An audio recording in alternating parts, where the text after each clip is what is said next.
podcast, a show about Indiana politics, history, and culture from the unapologetic perspective of the social democratic left. My name is Scott Aaron Rogers, and I'm recording from Bloomington. Last week, Mad Voters Director of Advocacy, Katie Rector, gave us a high-level overview of the bills filed by Indiana lawmakers and up for debate in this 2025 session of the General Assembly. While Democrats and even a few Republicans put forward several pieces of quality legislation that will probably never see the light of day, the Supermajority has mostly carried forward their slate of hate from prior years. With bills further limiting Hoosier women's access to abortion care, erasing the already blurred line between church and state, and giving Indianapolis more power to override local control, there are more red flags under the Capitol dome than at a Chinese military parade. And perhaps the grandest high-flyin'est red flag of all is House Bill 1136. This abomination was authored, and I use that term very loosely, by District 7 Rep. Jake Teshka, and, quote, provides that if more than 50% of students who have legal settlement in a school corporation were enrolled in a school that is not operated by the school corporation on the 2024 fall average daily membership count date, the school corporation must be dissolved, and all public schools of the school corporation must be transitioned to operating as charter schools. Establishes a new governing board, requirements, and procedures regarding the dissolution and reorganization of the applicable school corporations. End quote. So, in other words, this bill, if passed, would empower the state to liquidate entire school districts, locals and their democratically elected boards be damned, and sell, or give away as they see fit, the assets to charter school operators. As written, this legislation would affect 5 school corporations, 3 tiny rural districts, Union Schools in Randolph County, Cannleton City Schools in Perry County, and Tri-Township Consolidated Schools in LaPorte County, and 2 metropolitan districts, Gary Community Schools and Indianapolis Public Schools, the largest district in the state. Though Indiana's Republican supermajority has been hacking away at public education for the better part of 2 decades, this proposal marks a further escalation in their ongoing crusade, and Hoosiers in the affected communities are already voicing their opposition.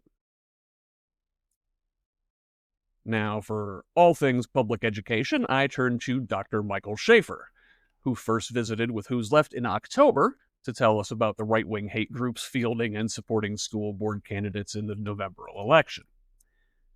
Dr. Shaffer has been an administrator at every level over his 27-year administrative career and is currently an associate clinical professor and director of the Educational Specialist and Educational Doctorate programs in Administration and Supervision at the Department of Educational Leadership, Teachers College, Ball State University, where he has trained well over 1,000 school principals.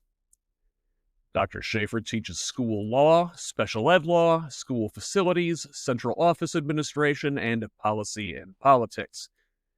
He will help us understand this bill, its potential consequences, and the historical forces behind the school privatization movement. Before we turn to the interview, I want to thank all of you for your support, especially those who have made the leap with a paid subscription. Your contributions have helped me make meaningful connections with fascinating people from all over Indiana and beyond. We are building a network of Hoosiers dedicated to making this state and its government work for all of us, not just the elite few. Now, I work as a handyman contractor to pay the bills and work on this project when I can. I feel like I have so much more to give you, this community, and Indiana's future. My body, and God, my shoulder is killing me right now, and my brain would both prefer if we could afford to direct more of our energies here. But for that, I need you. All I'm asking is $5 a month or $50 for the whole year to help me write more, research more, organize more, and keep improving Who's Left. With that, it's now a lot easier to find us. Visit who'sleft.us for all of our articles, episodes, archives, and that sweet, sweet subscribe button. We're also on Facebook, Blue Sky, YouTube, and TikTok at Who's Left. Working on moving other socials to that handle as well. Until then, I'm still on Instagram, Threads, and Twitter at ScottRodge78 and ScottRodge78 at Hoosier.social on Mastodon. Share on social media, invite others, leave reviews and feedback. Please help me radicalize Indiana. Thanks again. Now, here's my interview with Dr. Michael Shaffer. Dr. Michael Shaffer, welcome back to the Who's Left podcast. Thank you. Good to be here. Good to have you. Maybe not under these circumstances necessarily. Yeah, I know. I feel that about every time. When it gets to this point in the year, that's when things are going to start happening that just are not good for our students and our teachers and our schools. So let me tell people why we got Dr. Michael Shaffer back on the show here. Indiana legislative session just started, and our Republicans are already up to their usual business, except this time they're turning it up to 11. HB 1136 in the House, authored by Jake Teshka, is basically aimed directly at public schools in Indiana. Can you tell us about this piece of legislation? Sure. This is a really nefarious piece of legislation, and I love that word because it's so true in this case. Let me just give it to you. Here's the summary that they provide. It provides that more than 50% of the students who have legal settlement in a school corporation were enrolled in a school that is not operated by the school corporation on the 2024 fall average daily membership count date. So that happened last fall. The school corporation must be dissolved, and all public schools of the school corporation must be transitioned to operating as charter schools. It establishes a new governing board, new requirements, new procedures regarding the dissolution and reorganization of the applicable school corporations. Wow. And so far, there are 5 school districts that it looks like they're directly targeting. So those are Gary Community Schools, Union School Corporation, Indianapolis Public Schools. That's a big one. Yeah, biggest in the state, yeah. And Cannleton. So, yeah, this is another attack by the Supermajority. They're demonstrating once again that they want to disregard the will of the people. They want to disregard the taxpayers and homeowners of in these school districts, and they have this magical idea. They think that anything that's operated by a public school corporation is not as good as something that's operated privately. Now, you and I both know that's a neoliberal concept, and people always get confused, I think, with that term, neoliberalism, because it sounds like, new liberals, so we're okay. Yeah. Quite the opposite. And so so many of this legislature are controlled by ALEC, the American Legislative Exchange Council. Yeah. And this is just, this one is one that would even make ALEC members blush. The last time larceny on this scale has been committed was shortly after Katrina hit New Orleans. And instead of reopening the public school district there, what they decided to do was to bring in a number of charter school organizations, charter management organizations, and say, have at it, because we know you can do a better job than we can. And the result has been awful. I mean, incredibly awful. I happened to be in New Orleans last year at an educators conference and talked to several of the administrators who had been there before Katrina, were still there now, but now they worked in charter schools. And I said, so please tell me how it's going. I just, I'm eager to find out. And one of the principals said, I hope you're prepared to hear this. She said, it's been awful. We have nobody to turn to when we have a problem. We're underfunded. The kids don't have textbooks. It is a complete disaster. And yet this is what they want to do here. And so this Teshka guy, I don't know him, but he kind of has a record of doing some weird things anyway. And do we think Teshka actually wrote this bill, or is this something handed to him by Alec? No, I don't think he's capable of writing it. And I don't have any hesitation in saying that. This was handed to him, and he said, hey, I like this idea. Let's try this. And then he said, after I'm guessing that afterwards he said, is there anybody that qualifies now?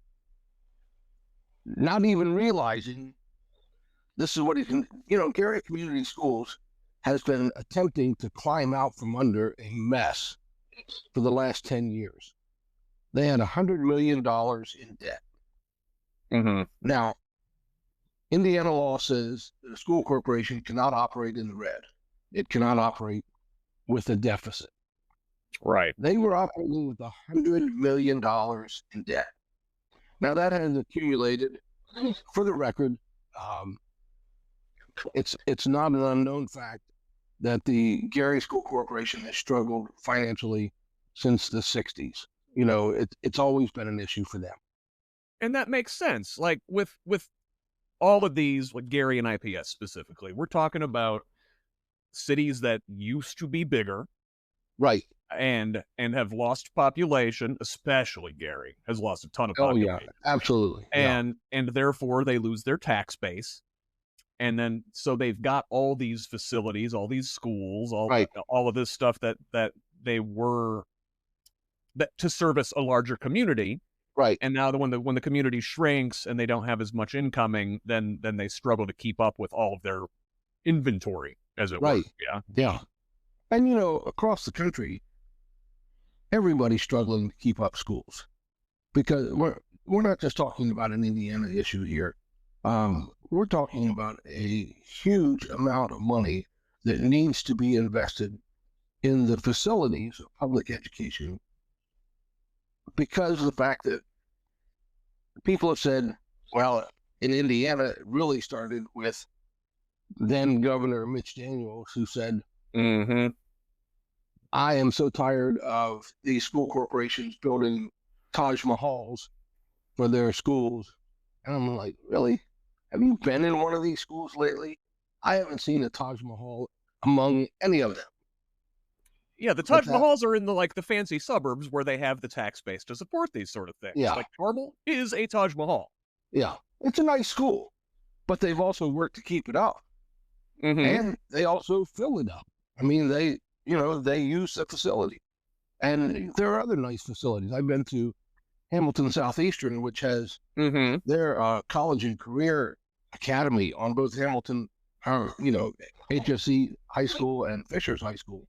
Wonderful buildings. I mean, just terrific, very well designed for curriculum.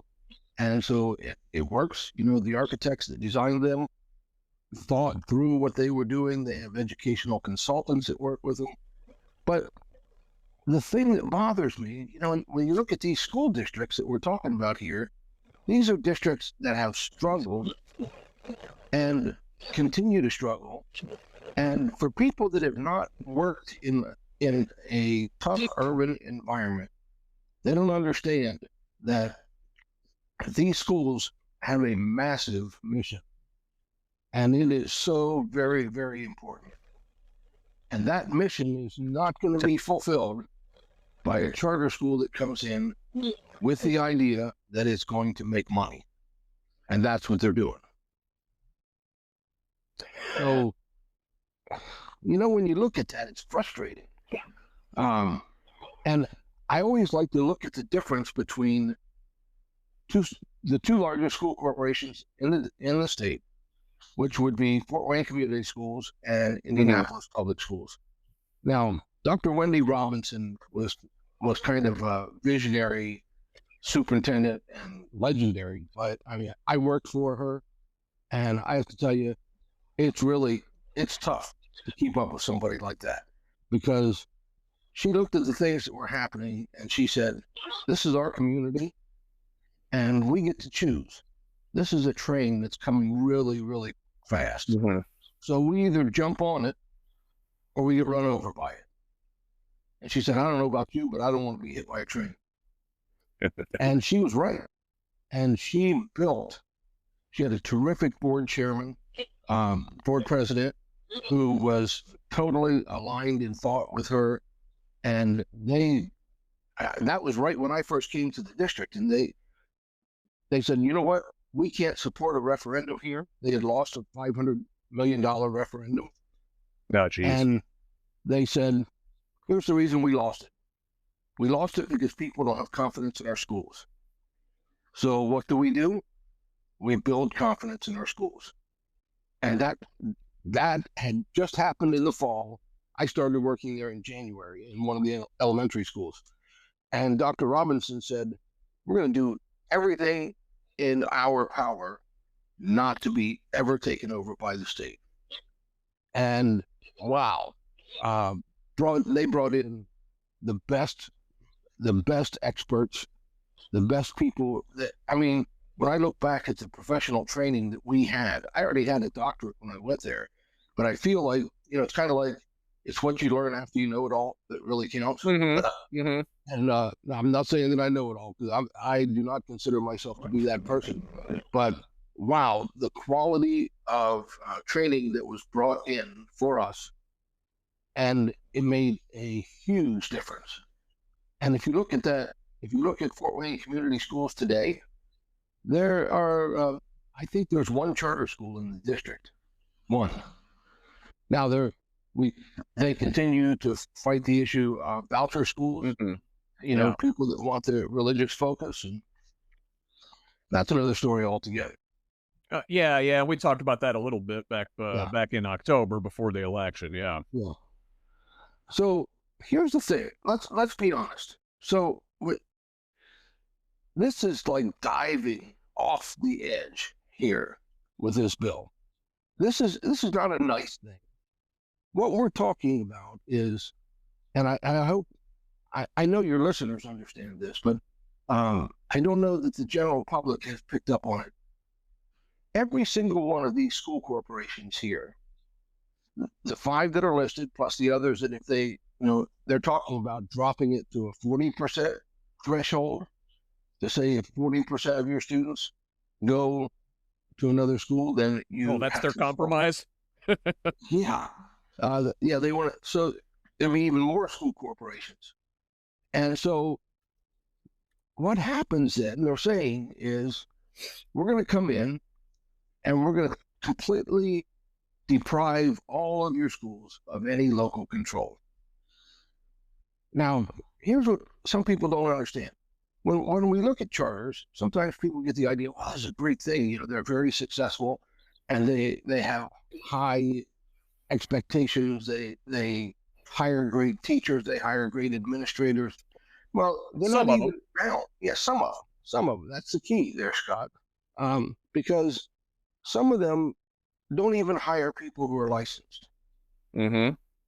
And then, I'm sorry, if you have not been trained to operate a school, you're going to struggle operating a school. And when you get to the point where this bill does, where it says, we're going to come in and dissolve your school board. Wait a minute. How did those people get to be school board members? Yeah, they're democratically elected. Elected, exactly, by the people. They ran campaigns. And they, most of them pay their own money to run these campaigns. And they did it because they care about kids. And they want to see kids be successful. They want teachers to have the resources they need. They want the facilities to be the best they can afford. And they want to do a good job with the fiscal responsibility, they as the board. Yeah. All right. So this bill would say, that doesn't really matter.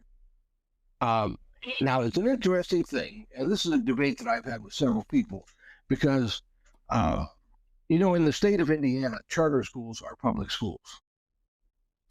Yeah.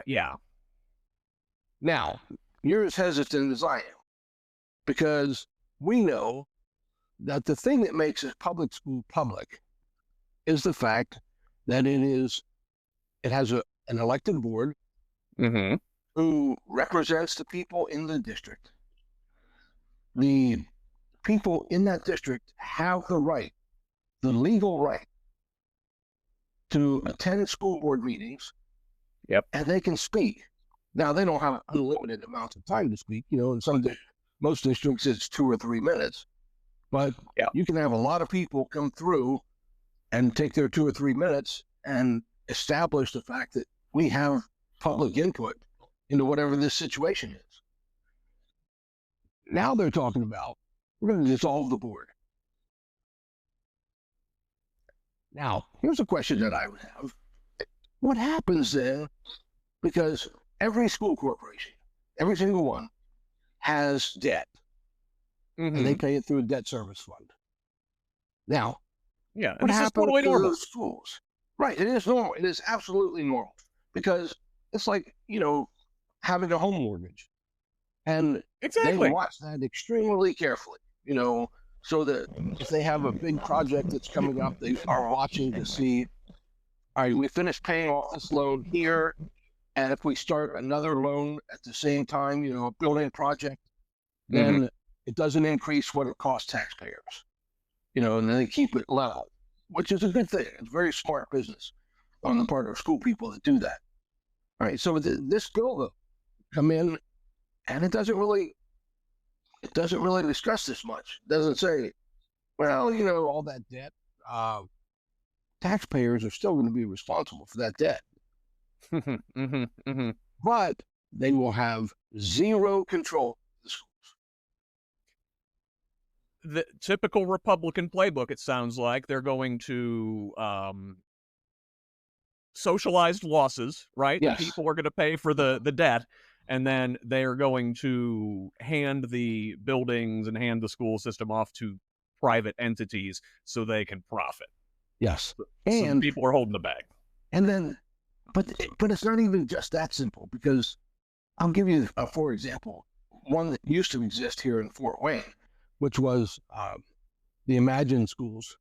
And they had purchased this, used to be some kind of university campus here in Fort Wayne. And they set up like not a holding corporation, but they set up their own leasing thing that they paid, who then paid the lease. Now, actually public schools do something similar, but this was not on the up and up by this Imagine school. They were paying almost $1 million a year for the lease of this property.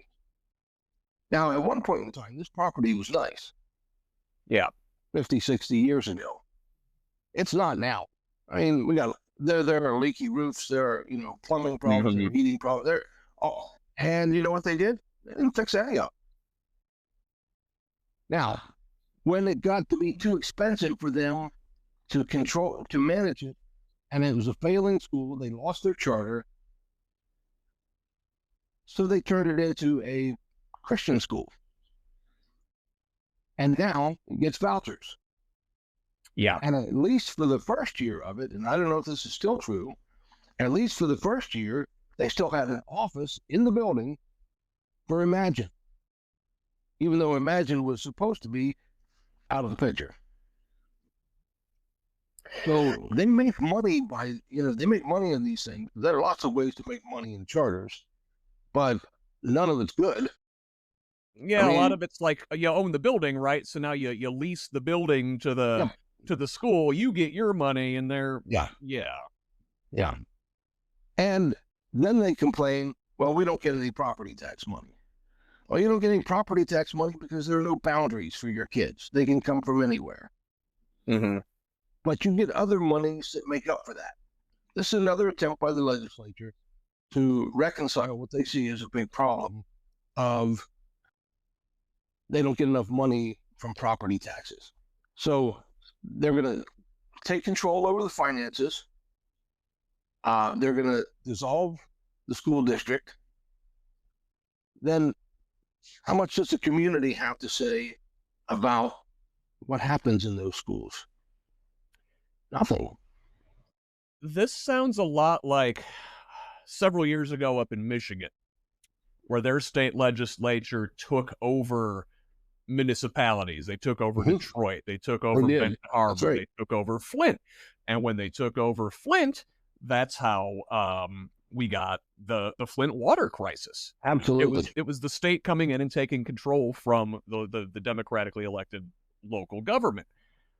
How can they do this? Because it's kind of one of those, it's the golden rule. The people that have the gold make the rules. Yeah. And in this case, because the legislature writes the laws that deal with school finance, they write it however they want it to be. And so what they're saying is, what happens to all those property tax funds? Let's take Indianapolis as a poor example. Yeah. Because they have 20,000 students or better, right? In that ballpark. And so we're talking about a lot of kids and a lot of school buildings. So are they as successful as they should be academically? None of us are. We're not. I mean, because, and that's a discussion for another time. You keep changing standards and changing the test, and teachers don't know what you're testing, and we put so much attention to that anyway. Right. Are we even measuring the right thing? No, we're not. Yeah. We're not at all. And in fact, we're singling out groups of people that we want to make sure they perform badly, through those kinds of tests. Mm-hmm. So, but then what happens then is we're going to turn this all over to people that don't even live in the state of Indiana. There are very few charter management organizations that exist who live here. A lot of them are in Delaware,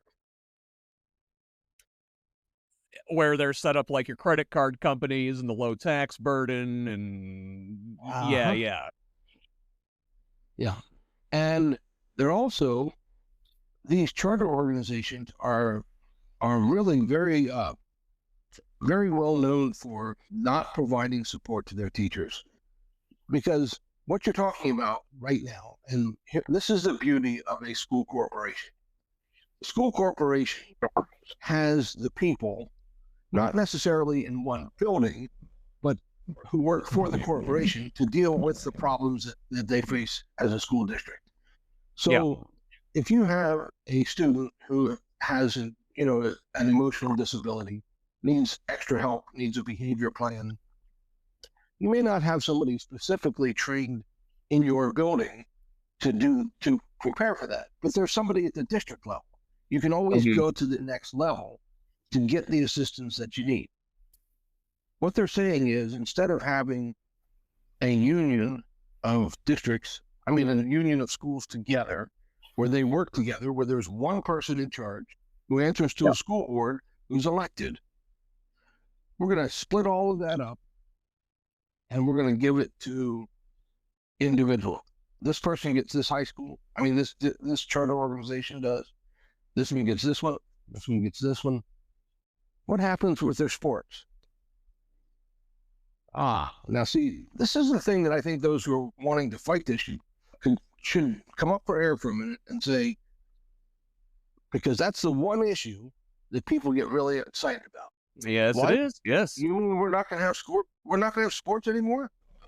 You mean our high school is not going to compete anymore?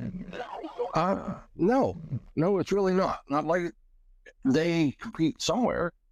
Some of them don't even have the programs. They don't even attempt to have the programs. Right. But the biggest thing, it keeps coming back to me, the biggest single thing about this bill, that people in community, and I know IPS, their board meeting the other night, they came out very strongly against this. And they said, no, you are not taking our school corporation away. And they're right to say that. Because that school corporation is owned by the citizens. Yeah, yeah. How? I mean, we've talked about this before, you and I, and we've talked about this on the show. The Republicans always talk about local control and turning things back over to the people, and get the government out of giving things. The power back to the states. But if the locality doesn't want to go along with the state says, well, then turns out actually the bigger entity kind of, right? Yeah. How can the state come in and force the school district to give up these schools when they don't own them? Like, you see, that's they compel you to sell something. Well, what it all comes down to, and this is something we probably do have to understand, and that is that if a school corporation goes belly up, who owns the property? In several lawsuits, the way it's kind of filtered out, it goes back to the state. It's owned by the state. Yeah. But the reality is, who paid for those? Who paid for those buildings? Who built those buildings? Who has maintained them for years? It's the people of that community. Yeah. They don't get that money from the state. That's not a gift from the state. That's paid for maintenance costs and building costs. Those are property tax issues. Yeah. And I think a school district not too far from me here who needed for years and years to build a new high school. And their high school was awful, Columbia City. And they needed it, but they knew they didn't have the wherewithal to pay for it. And they waited until they could figure it out how to build a new building. And they worked with architects, they worked with bond companies and the leaders of that community, and they built a gorgeous high school which fits their needs and will last them for a very long time. Now, they were smart about how they did it. They didn't build anything elaborate. I mean, it's a very, very nice building, done extremely well, very well organized, and it's also being kept up very well. Yeah. But whose responsibility is it? The people of that community. They paid for it. And now the state is saying, well, you hit this little number, but don't forget that there are other things that come into this. Mike Braun is coming into office touting the fact he wants universal vouchers. Yeah. Well, we're not far from that now. Right, right. It's only basically the wealthiest folks that don't get them now. Right. Braun wants to open it up. He wants them too. Yeah. So, and interestingly, until this last year, there had not been a significant growth in the voucher schools as far as number of students until they blew the top off that, the income issue. But now, if it's unlimited, that means anybody in the whole state, anybody who wanted to, could apply to one of these schools and get a 90% voucher to attend the school. Now, here's the part that people don't talk about. Does it help the people that Mitch Daniels said it was going to help? Mitch's big tagline was, we're going to get poor kids out of failing schools. All right. it does not work, because the families who are there are the families who don't want their kids in a public school. And so they can afford that. 10% may not sound like a big deal, but if you're living on a limited income, 10%, and you have 3 or 4 kids, how are you going to pay for that? And then busing is extra on top of that. Right. Yeah. Sports, everything's extra. Anything you do, show choir if they have it, unlikely, but if they have it, plays they do, everything. So that is working. Right now, he wants to open it up so it's universal vouchers. So there will be more people who will go to these voucher schools. Yeah. Reducing the number of kids who are in public schools. And then saying, hey, public schools, this is all your fault, and you're not doing your job. And so therefore, we're going to take the power away from you, and we're going to give it to this charter company. We don't even care if the charter company's been successful where they've been. It's ridiculous. So they basically set up public school corporations to fail, and then blame them for the inevitable failure.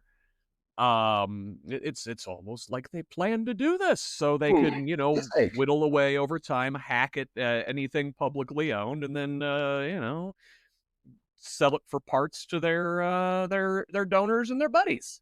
And so what's the guarantee that every child who has a place in Indianapolis public schools right now is going to have a place if all of those schools get turned into charter schools?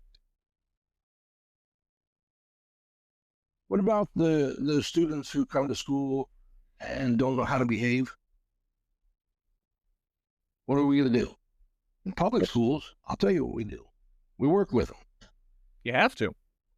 We create behavior intervention plans. We work with them to teach them the skills they need. All right. Are these schools going to do that? No, because there's nobody above them to tell them that they have to do that. They're talking about creating a system where it's all independent charter schools, or maybe 2 or 3 schools might be from one charter management organization or the other, but they don't have some centralized person who says, you can't do that. This child needs an education. So what happens to those children? Oh, I know what we'll do. We'll do virtual schools, because that works. Every kid can go to a virtual school. Really? I mean, we've seen how that works, right? Right. To the tune of however many hundreds of millions of dollars that have been blown by some of these virtual schools that literally have kids on their attendance list that have never even been alive. Wow. Yeah. I mean, I knew there was some fraud, but that's blatant. Yeah, that's exactly what it is, too. It is blatant. And here, let me tell you why that happens. Yeah. Because these virtual schools will come into a community and they will say to the superintendent and the school board, hey, we've got this great plan for you. I know you're struggling to make ends meet. And your community cannot really afford a referendum to pay higher teacher salaries or to pay for repairs on your buildings that you have. Why don't you start a virtual school? And you don't have to do anything. We'll run it all for you. We'll provide the teachers. We'll provide the curriculum. We'll meet all the state requirements. All we need is for you to say it comes under your umbrella. And the school corporation says, what do we have to lose? But, and this is really huge, the school corporations have surrendered the ability to make any decisions about those virtual schools. Yeah. They don't monitor, are there really that many kids here? Are there that many kids that are attending this school? How many on a given day are signing in to their virtual teacher, or if they're a live teacher, So it's a joke. And yet, for some school corporations where people are not careful, school boards get sucked in by this.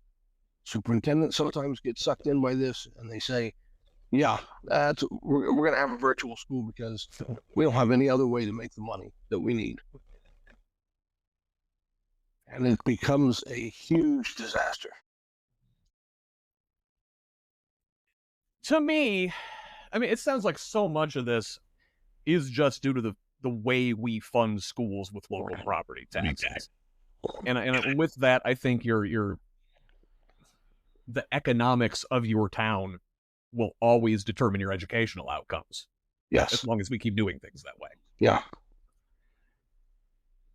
So how do we get around it? Is it the state pooling resources and spreading things more widely, which obviously the Republicans are never going to go for, or the federal government or something putting in more to local schools? How do we solve that problem? Well, let me tell you that even in local school districts who have different populations in parts of the district, mm-hmm. there are some parts of the district that the facilities are nicer than other parts of the district. Now, to me, if I believe really in equity, and I believe that every child is going to be educated according to what they need, that means that if I'm thinking right on this, seems to me that our neediest students then would have the best facilities. One would think. But that's not how it happens, even in local school districts, if the superintendent is not responsible. The superintendent says, well, I grew up in this community and I know that they really like nice things, so we're gonna spend more of our referendum money on keep these schools. But the schools on the south side of the district, they don't really have anybody to fight for them. Yeah. So their buildings are not in as good a condition. They're not as well maintained. Some of them may have portable classrooms that have been there. Portable classrooms supposed to be used for a year or two, and they've been there for 20 years. We're talking trailers, trailer. And so that even happens in school districts. But right now, there is a world of difference. I teach a facilities course, and I take my students who come from all over the state, mm-hmm. and I take them into some of these nicer, new, well-designed facilities. Now, I do that for a couple reasons. One is I want them to have a vision of this is what our school could look like. Yeah. Because I believe that it is possible for school corporations who manage their money well to build facilities that are better than what, you get to a point, it's kind of like with a used car, Right.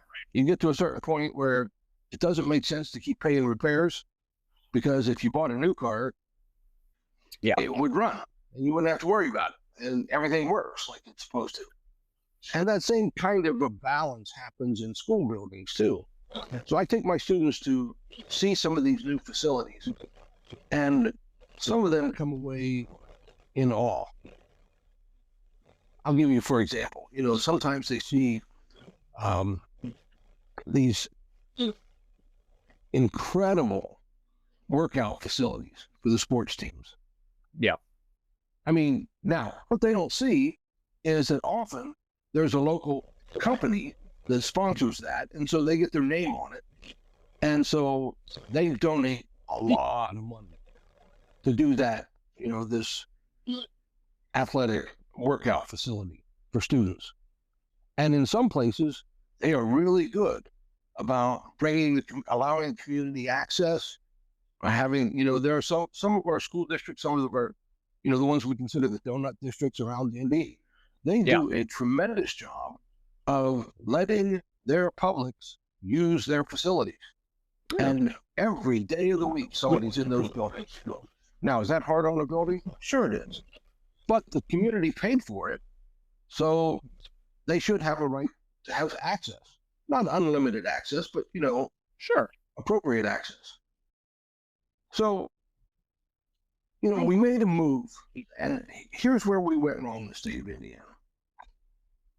We said, we're killing people with property taxes. So what we're going to do is we're going to take over the general fund of schools. That's what pays salaries and that kind of stuff. We're going to take over that from the state. The state's going to own the general fund, and then the state will give you X amount of dollars to spend. And then we're going to put a cap on your property taxes so that for a home, if it's, it's your only home that you own, you pay no more than 1% on the appraised value. Yep. If it's a farm or a rental property, it's 2%. If the business is 3%. And people say, wow, that's a wonderful thing. They saved us all this money in property taxes. Here's what we're not understanding. We can keep property taxes low for the purpose of attracting business, but nothing attracts business better than successful, well-built, attractive public schools. Yep. But we've made it impossible. You see, here's the way I explain it to people. So we charge enough on property taxes, and I pay property taxes, so I'm slapping myself in the head with this one too. But it's true. We don't charge enough. No, because, and then they're trying to make it. They're trying to scale it back more. If I understand correctly. Of course. And see, the thing is, if I say I spend 50% of my income on housing, and I make $100,000 a year, I spend 50% of that every year, then I'm going to build a certain level of house. If I'm a millionaire and I make $1 million a year, and I spend 50% of my income on a house, that gives me $500,000 a year to spend. Who's going to have a better house? Mm-hmm. So the state of Indiana loves to brag. The Republican legislature, the supermajority, loves to brag. We spend more than 50% of our revenue on schools, on education. They always say education because it sounds good. Yeah. And people assume that means, wow, we're really funding our public schools well. But if the pot of money that we have is this big, because our property taxes are so low, and we're spending 50% on it, and it should be this big, look at the amount of money that we're not charging businesses, and we're giving businesses all the benefit. And trust me, trickle down doesn't really happen. We've got 50 years of evidence now, right? I mean, you'd think we'd see some trickling. You'd think. Yeah. Yeah. We're getting trickled on, but it ain't money. Yeah. Yeah, that's exactly right. It sounds like this thing, if taken to its logical conclusion, is going to result in a two-tiered system where people who can afford to can choose the nicest school. They can take their voucher money wherever they want. They can drive their kids. They can do whatever. Meanwhile, you're going to have people who 10% or whatever that hurdle is, and it's set there intentionally to keep the people with the most need, right?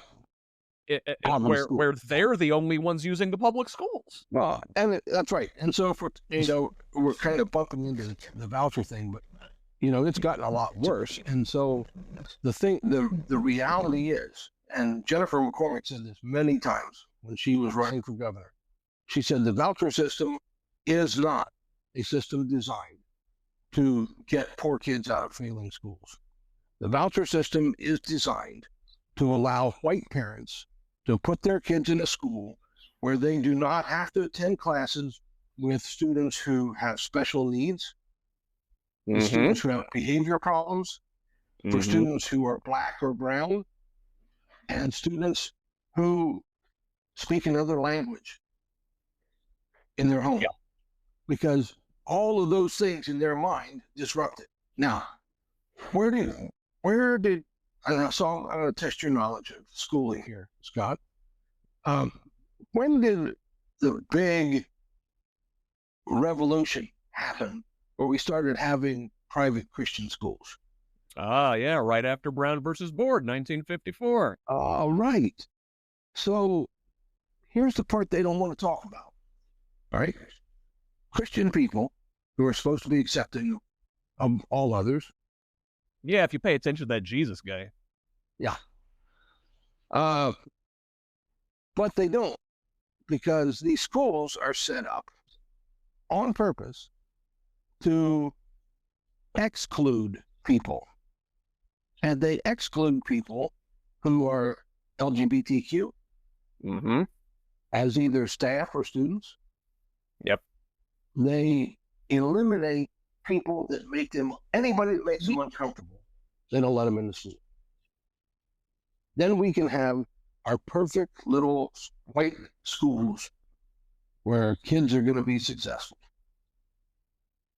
Now, my career was working in urban public schools, and Yep. I loved it every single day. The last school I was principal of, I had 19 languages besides English. Oh, neat. And so every day was like an international day. You know, the kids would teach me new words. We're teaching them a lot of new words. We get to educate them. We get to train them. We have these great privileges, and kids who grow up in that kind of environment know how to appreciate the community at large. Yeah, it's benefiting those white middle to upper class native English speakers Yes, more than their parents can even appreciate now. exactly. That's correct. And it might not reflect in test scores, but it's going to No. reflect in a well-rounded, empathetic adult human being. Yeah, that's right. And it can reflect in test scores. I'll tell you that. I went into a school that had not been successful for 5 years, meaning at this time that was the standards of No Child Left Behind. Mhm. So for 5 years they had not, and I started to work with the teachers, and the teachers were eager to do well. And in 3 years' time, we went from being a failing school to being one that was recognized by the U.S. Department of Education as a national Title I distinguished school. And we had a significant EL population, English learners. We had 50% minority. We had 67% poverty. You know why we were successful? Because teachers cared about their job. They cared about their kids, and they set challenges for the kids. And we talked to the kids about how to be successful. And they did it. The kids did it. Within 3 years' time, they went from failing to having the highest test scores they'd ever had as a school. Now, how did that happen? Because teachers are the miracle workers of school districts. Yeah. But I'm also going to tell you that if you see a school that's failing,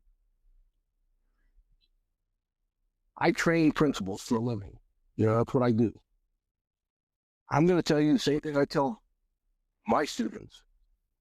If the school is failing, it's not the teacher's problem, not the teacher's fault. Right. It's the principal that's not doing their job. Mm. Oh, that's not very popular, but I'm training them so I can say it. And right now, over the last 10 years, I've had the privilege of training or being part of the training of somewhere in the range of 11 or 1,200 principals. Oh, wow, that's awesome. Now, that's cool. And I mean, you think about that. That's really cool. So if we start looking at public education differently and saying, Doesn't matter. Public education is the great equalizer. We accept everybody. If you can, even if you can't get to our school, we'll come and pick you up. We will do whatever is necessary to have you in our school. I had one student in my school that had a peanut allergy. Do you know what we did? Whole I mean, it was school. just, it was serious. It was very serious peanut allergy. I mean, if he came in contact at all with anything, his throat immediately swelled up. And Yeah. we're calling the ambulance. We went completely peanut free as a school. This is a school of 735 kids, 50 teachers. We went completely peanut free. Now that Man, doesn't I gotta tell you, as a kid who ate a lot of PB&J growing up, I don't know how that would work. Yeah, I know. And see, that's what often was used, like on days that they had problems with the lunchroom or whatever, peanut butter and jelly. But we made the choice with the support, complete support of the school district, that because one kid was important enough to us that we said, we are not going to put his life in danger by having everybody else have their privilege. And you know what the parents said? They supported it completely. Now, why did they support it? It was how we introduced the idea. It's how we told them about it. And we introduced them to it. And the parents of this child said to me, you will never know what this means to us, because no other place was willing to even talk to us about it. I said, it's our job. It is our job. And you're not going to see that happen in a charter school. Mm-mm. You're not going to see it happen in a voucher school. No, they're going to say, sorry, you can't come here. Sorry, we don't have a program that fits your child. Yeah. Yeah, go somewhere else or risk your life here. Yep, that's it. Jeez. So,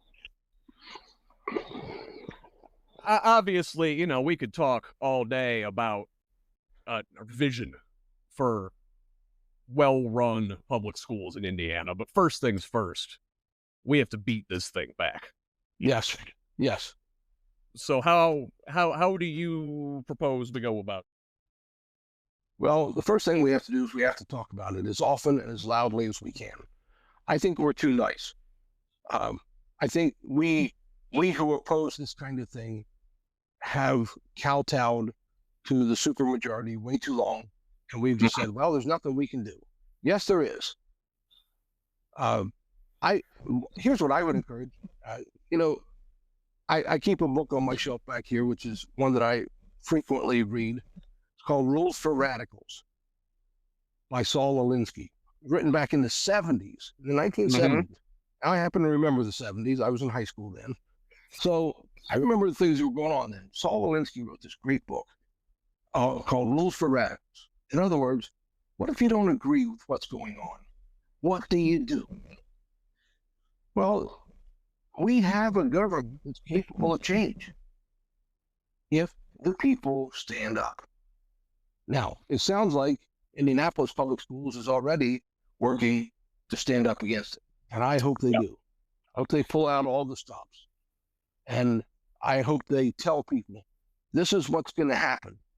Your property tax money that you're paying right now is not going to be managed by people who know what they're doing. It's going to be managed by whoever the charter puts in charge of it and says, hey, you balance this book.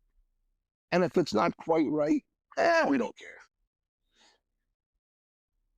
So they're not going to give the money back, are they? No, they are not. In fact, on these, on the virtual schools where they've, committed fraud on a grand scale, that money doesn't come back to the state. Ridiculous. The state eventually says, we're going to forgive this loan because there's nothing else we can do. So, it's time. There are a lot of nonviolent offenders in Indiana jails that could make room for the people that do things like this. Yeah. That is insane. Yeah. And we have to get to the point where we're not afraid to stand up and talk. We're not afraid to say, this is wrong. We get wrapped up in so many dumb things. people get all, how public schools allow a boy to use the girls' restroom. You're missing the whole point here. We had a new school in our community that went through a high school that went through extensive renovations. Yeah. And the right-wing radio station wanted to make a big deal because they had gender-free, bathrooms. You know what that meant? I want you to picture this. It's like a hallway with individual doors. Each door inside there is a bathroom. Right. It locks, it says vacant or occupied, and exactly. Where is the controversy in that? But they tried to make a controversy out of it. Now, fortunately, this school district is one that doesn't take a whole lot of crap. And so they said, look, we're doing what our students need. We're providing for our students.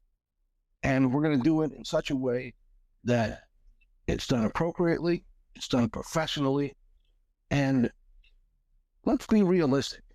When you go to the restroom anyway, I'm almost 66 years old, and I use this example, and I've gone to public restrooms all my life.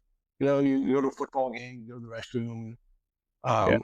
Oh, not one time has anybody ever in a restroom anywhere, and I've been in probably thousands of schools at this point in a 40-year career working in schools and being all over other people's schools, visiting other people's schools.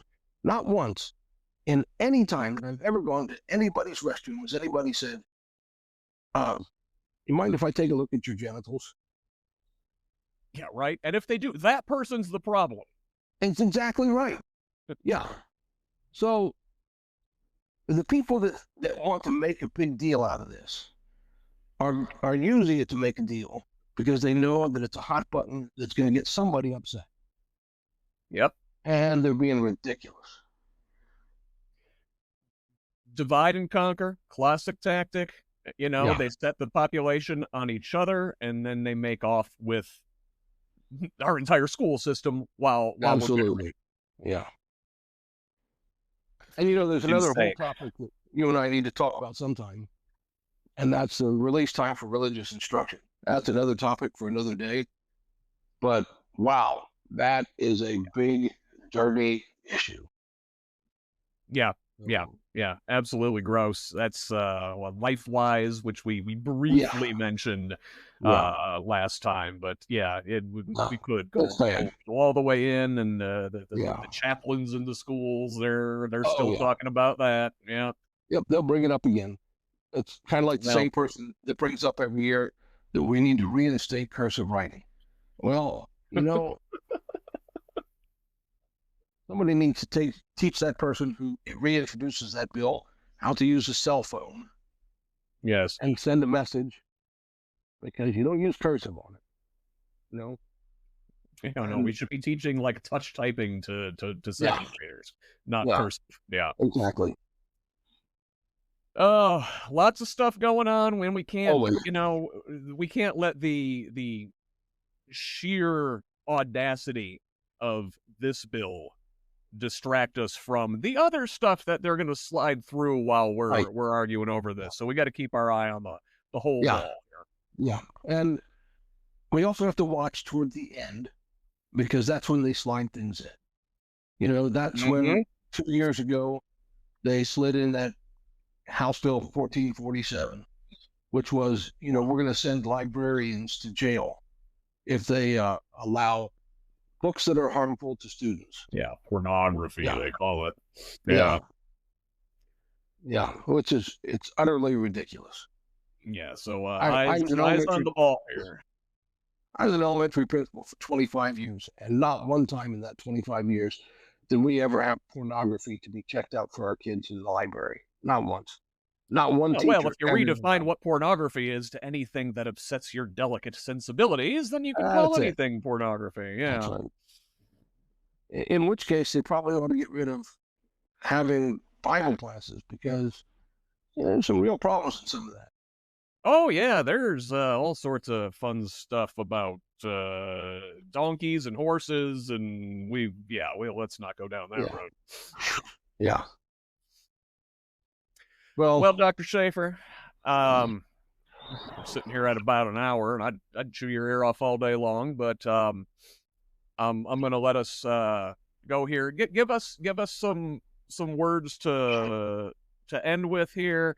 Uh, Give us a to do, one okay. thing to do to keep this All thing right. from.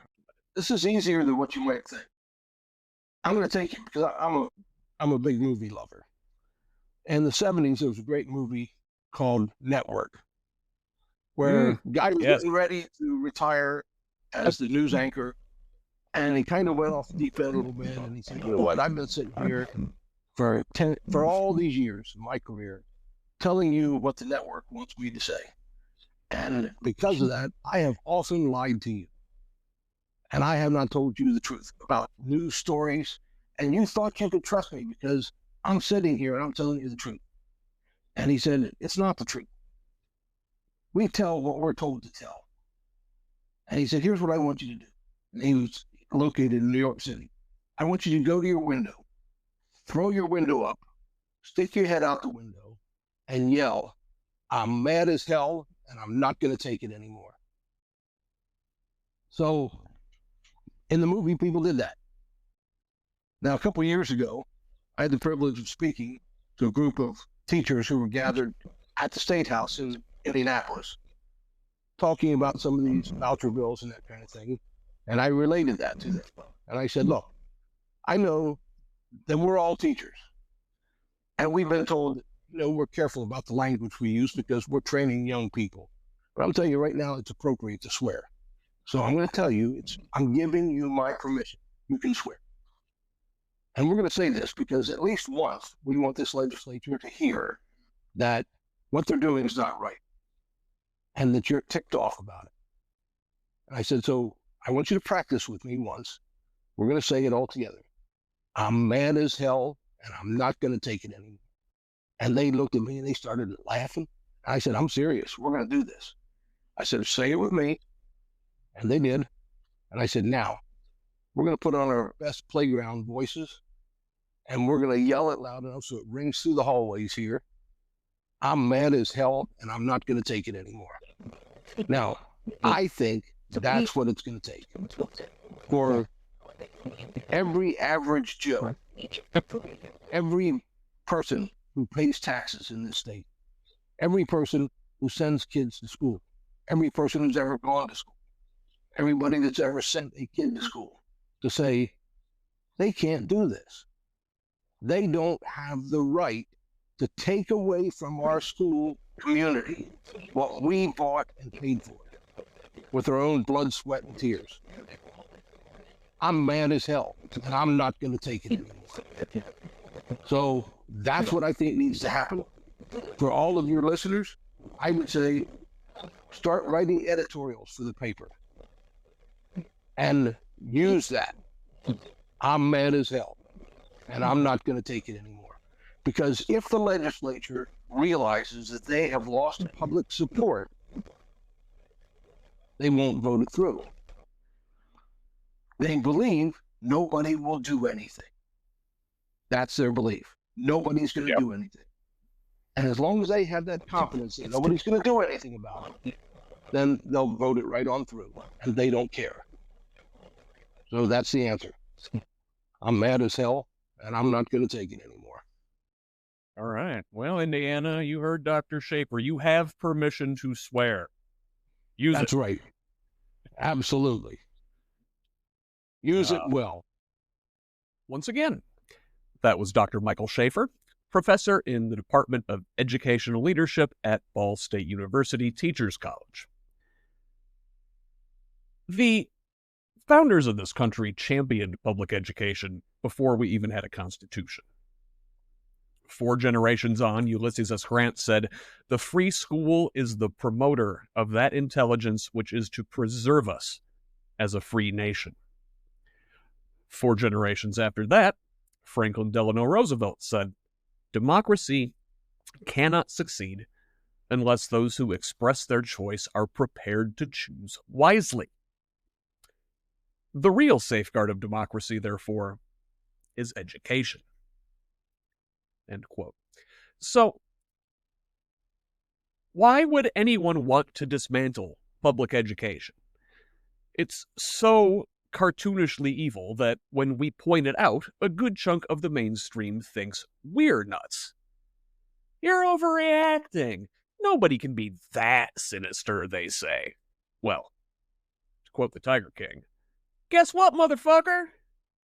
They can.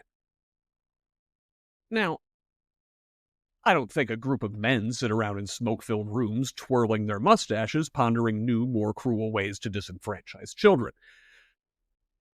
As I see it, 3 distinct groups of zealots all see public education as an impediment to their vision for society, and our kids are pawns in their game. First, you have the libertarian, ultra-capitalist property rights absolutists.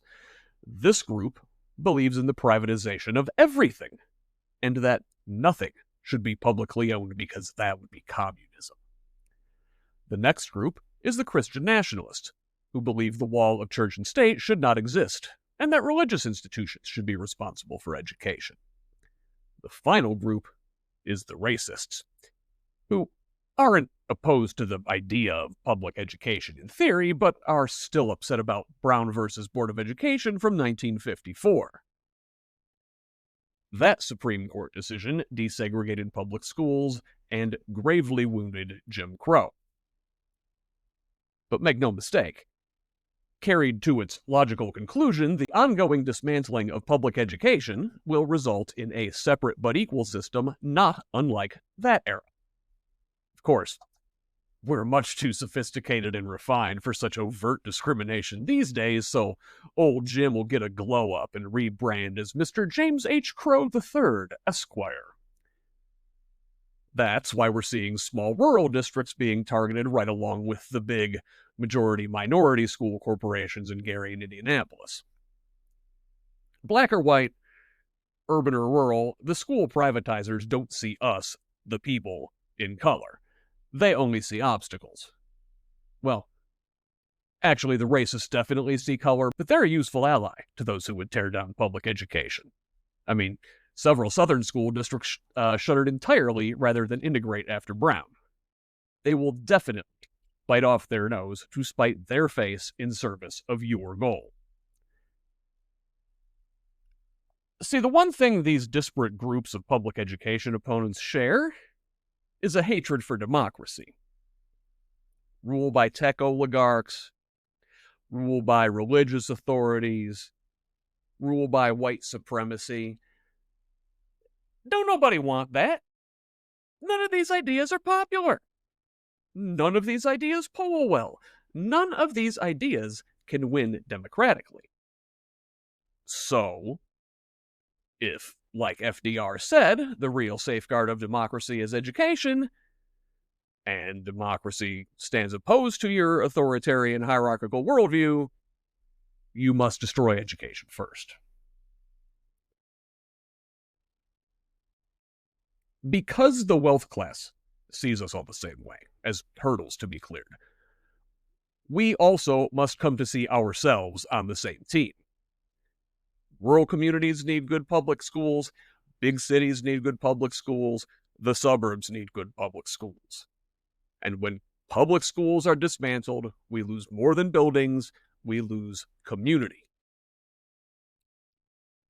Schools are the very fabric of our communities, places where children form lifelong friendships, where many busy parents find their only social connection, where entire neighborhoods find common ground.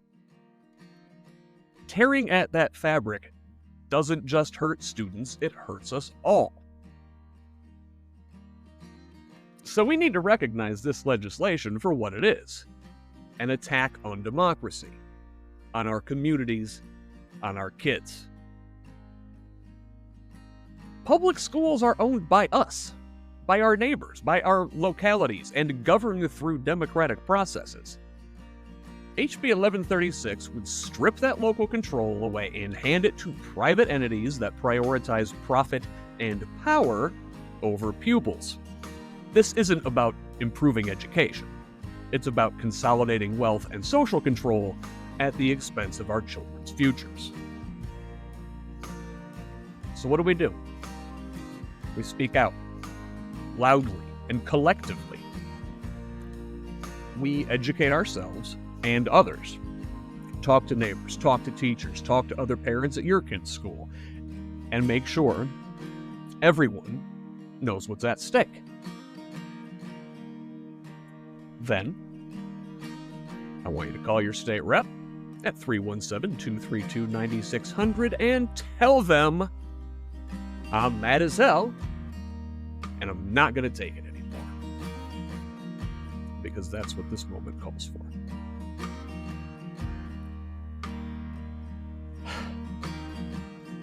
Thanks again to my guest today, Dr. Michael Shaffer, and thank you for listening. If you can, head over to whosleft.us and help support this project with a paid subscription.